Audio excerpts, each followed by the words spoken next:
honest opinion to galing to sa sarili kong opinion lang wala sana mga galit dyan. May nagtanong sa akin kung ano nga ba yung masulit sa dalawang gravel bike na nabike ko recent lang. Ito si Tripid Factor and ito naman si Crossta Vento 3. So ang tanong sa akin, Alien, ano nga bang masulit sa dalawa? Si Crossta Vento 3 ba o si Tripid Factor? So sa video na to, magbibigay ako ng opinion sa inyo kung ano nga ba yung masulit sa dalawang ito. Ano nga ba yung maganda dito, na pangit dito, ano yung pangit dito, na maganda dito. Bago tayo magsimula, mayroon nga pala akong second channel. Ayan, si Itsubi. So sana supportahan nyo rin yan, si Itsubi. Diyan natin ipapost yung ating mga casual vlogs, live stream, tips and tricks, comedy skits, and kung ano-ano pa. So dito sa Showbiz na channel natin, dito yung mga bike content, diyan naman yung mga casual content diyan kay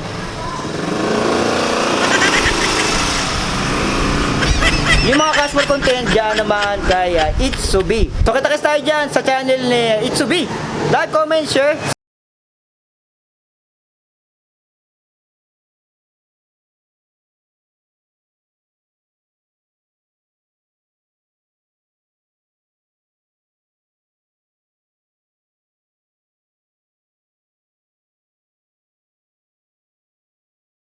Kung sino ba yung mas okay bilhin sa dalawa?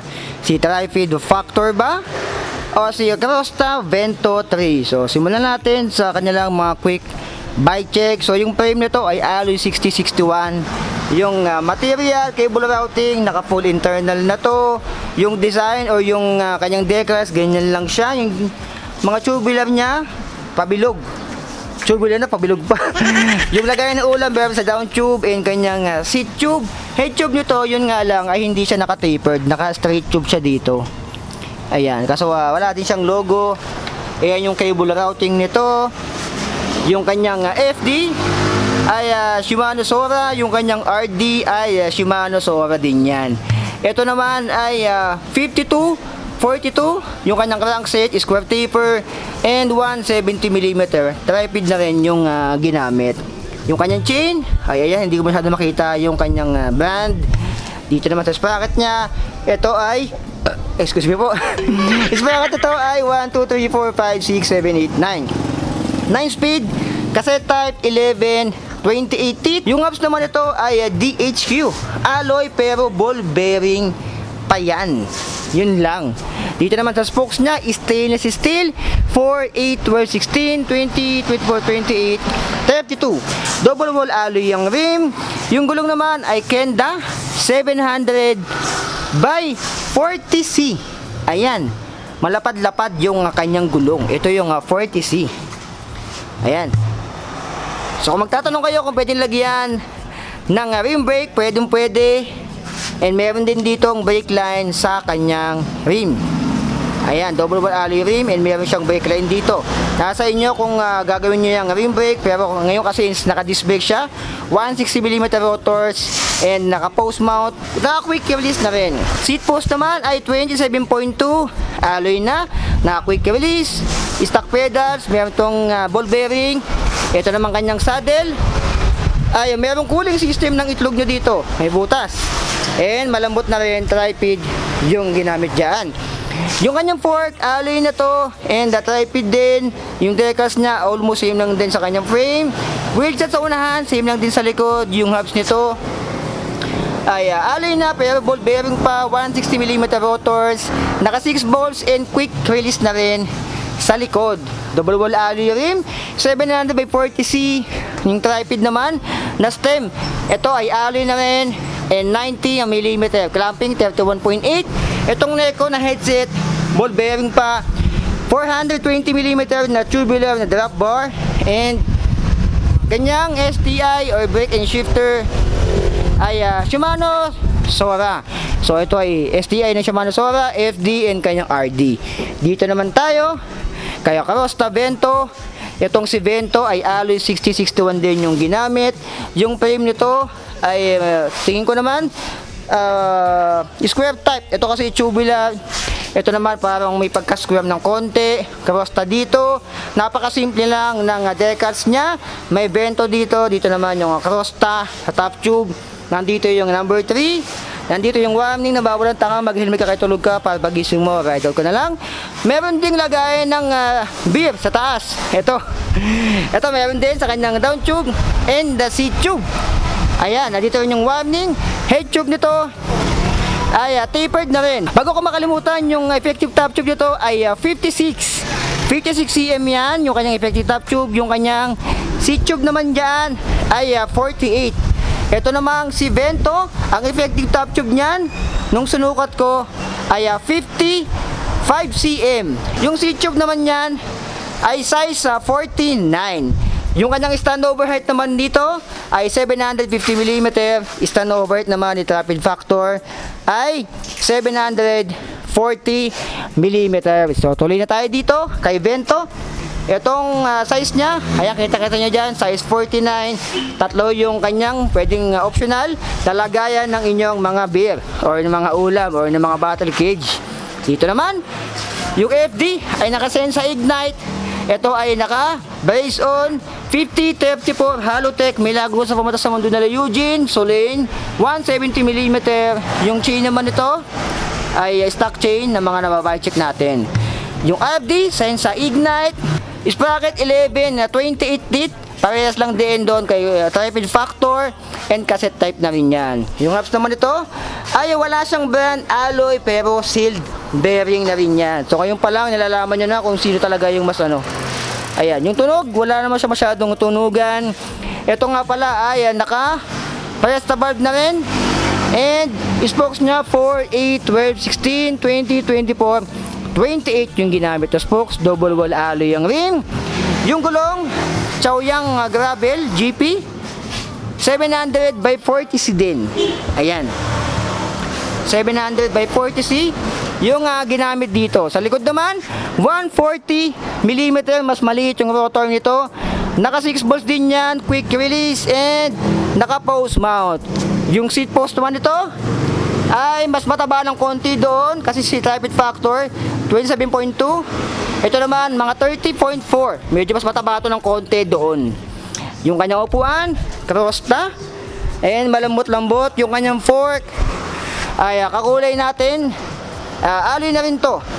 Same lang din sa likod. Naka Presta valve na rin. 28 yung kanyang spokes. Double wall alloy rim. GP Chaoyang 700 by 40C. Head tube nito ay tapered na. Ayan, and yung kanyang stem 90mm, 31.8 ang kanyang clamping. Ito, ball bearing din.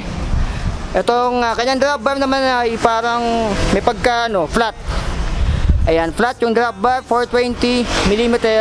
And yung kanyang brake and shifter ay naka Sensa Ignite. So yung mga timbang nito ay ilalagay ko sa screen. Yung timbang nito ni Rapid Factor and timbang ni Crosta Vento 3. Sa pag-usapan natin kung ano nga ba yung magandang bilhin sa dalawa. Okay, honest review na tayo dito sa content natin kay Rapid Factor and the Crosta Vento 3. So ang panlaban lang talaga na nakikita ko dito kay Rapid Factor, ito ay naka Shimano Sora. Shimano Sora yung FD, yung kanyang RD, yung kanyang STI, Shimano Sora na. Yun lang talaga yung nakikita ko na panlaban niya kasi ito naka-clamp type pa, naka ball bearing pa yung kanyang hubs, and hindi pa siya naka-tapered. Compare mo naman dito kaya Crosta Vento 3, ito ay naka-brace on na rin. Yung hub nito ay alloy seal bearing na rin, naka-tapered, and isa pa sa nakikita ko dito ay naka-shredder valve pa to si Rapid Factor. Dito naman kay Vento, naka-shredder valve na siya. So, para sa akin, sa sarili kong opinion mas okay talaga si Crosta Vento 3. Honest opinion to galing to sa sarili kong opinion lang Wala sana mga galit dyan kung sino man yung may-ari ng Rapid Factor, ng Crosta Vento. Sinasabi lang natin dito yung pawang katotohanan lamang. Ang pinakamaganda lang talaga dito ay nakasora siya FD-ABD and STI. Dito naman kasi ay nakasensa Ignite. Siguro kung ginawa tong Sora, yung Sora nito nilipat dito kay Crosta Vento 3, papalo to siguro ng mga almost 20k na. Ayan, nilevel na kila Pinewood yung pricing nito and kila Kes4 kasi ito ay nakasensa Ignite pa. Ayan, kung nalagay mo tong STI na to dito kay Vento and yung kanyang FDRD, magiging Sora din. Medyo tataas talaga yung presyo nito. Kaya siguro siya ginawang sa Ignite lang. Kasi para sa akin ang ganda talaga ng ano nito ni Vento 3. Tingnan nyo naman yan, naka Halotech 5034. Compare mo dito, isa-isayin natin ha. Ito naman 42 52 square taper. Sa kanyang hubs, ito ay alloy seal bearing kay Vento. Kay Tripid Factor, DHQ, pero alloy and ball bearing pa yan. Kanilang mga valve, si Vento ay naka-Presta. Ito naman ay naka-Shredder pa. Sa size ng gulong, parehas na 700 by 40C. Pero mas gusto ko yung itsura ng gulong nito. Ayan. Mas trip ko talaga yung gulong nito, personal opinion. Kaya yung compare mo dito. Ayan. Kung ganito yung gulong nyo, bigyan nyo kami ng sentimento or ng feedback sa ganyan itsura ng gulong ng Kenda. 700 by 40C. And sa ganitong gulong, kung ganito yung gamit nyo, Chaoyang Gravel GP, okay ba yung sa mga lubak yan? Okay ba sa mga long rides? So comment down below kasi para sa akin isang look lang talaga dito. Mukha talaga siyang gravel kahit sa malayo mo siya tignan. Ayan. Tsaka mas mukha siyang premium. To be honest opinion. Mas mukha siyang premium compare mo dito. Eto. Kahit Tripid Factor, parang mas simple siya. So di ko sure kung bakit halos pareho sila ng presyo. Kasi yung mga presyo nila, eto.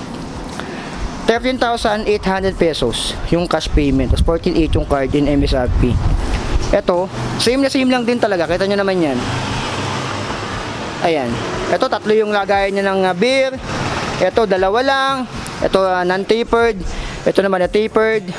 Tsaka yung fork nito, mas gusto ko din kaysa dito. Ayan. Mas malapad lang yung fork nun kaysa dito. 140mm. Yung pa yung isang kaibahan nila. Yung kanyang rotor. Dito naman 160mm lang din. And dito naman, kung gusto nyo palang gawing rim brake to, pwede naman. Ito meron isang slot dito. Si Tripid Factor, pwede nyo gawing rim brake kung gusto nyo. Meron siyang brake line dito sa kanyang rims. Ayan yung sinasabi ko sa inyo. Sa harap, may slot din dyan. Kay Karosta Vento naman ay hindi mo siya pwedeng gawing rim brake. Kita nyo naman dyan, wala siyang slot dito. Ito lang yung may butas sa kanya. And may dalawa dito. Siguro lagayan to ng ano sa likod. And meron pa ditong extra. Ayan. Parang pang bay brake ba to? Parang duda ako So comment down below kung ano talaga gamit ito. Pat may tornilyo dito, may slot dito, tsaka dito. Ayan, tsaka dyan. Kita nyo naman yan, ito yung walang brake line na sinasabi ko sa inyo. Ang brake line, ayan, wala siyang brake line na tulad nito. Ito yung tinatawag na brake line.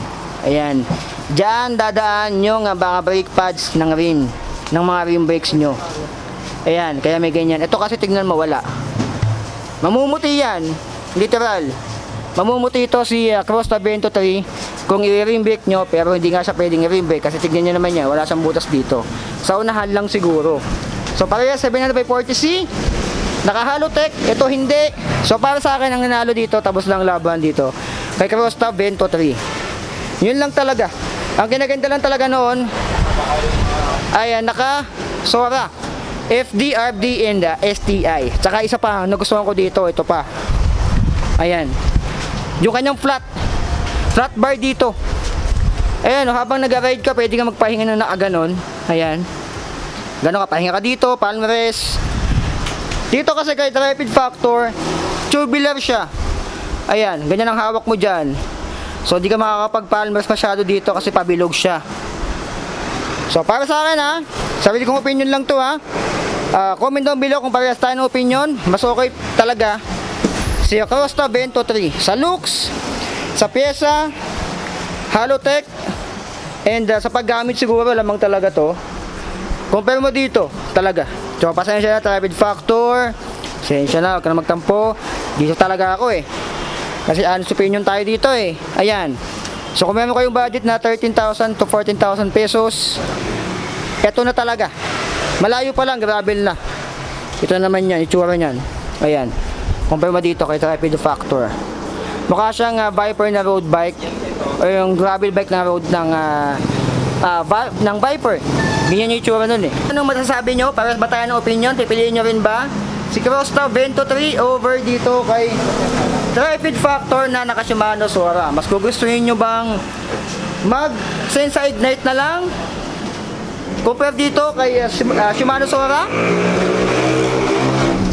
Comment down below. So don't forget to like, comment, and subscribe sa amin ni Itsubi. Ayan.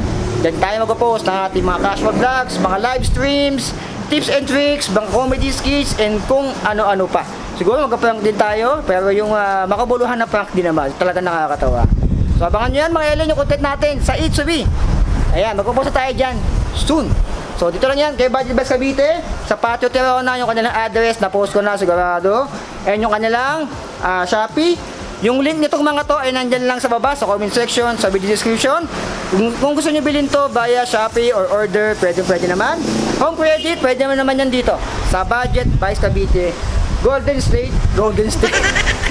Puta, basketball yun Sa ano yun Golden City, sa Patio Terona, Imos, Cavite. So like, comment, share sa amin, and subscribe sa amin ni Itsubi. I love you all. Salamat sa solid support mula noon hanggang ngayon. Kita-kits tayo sa daan. Signing out.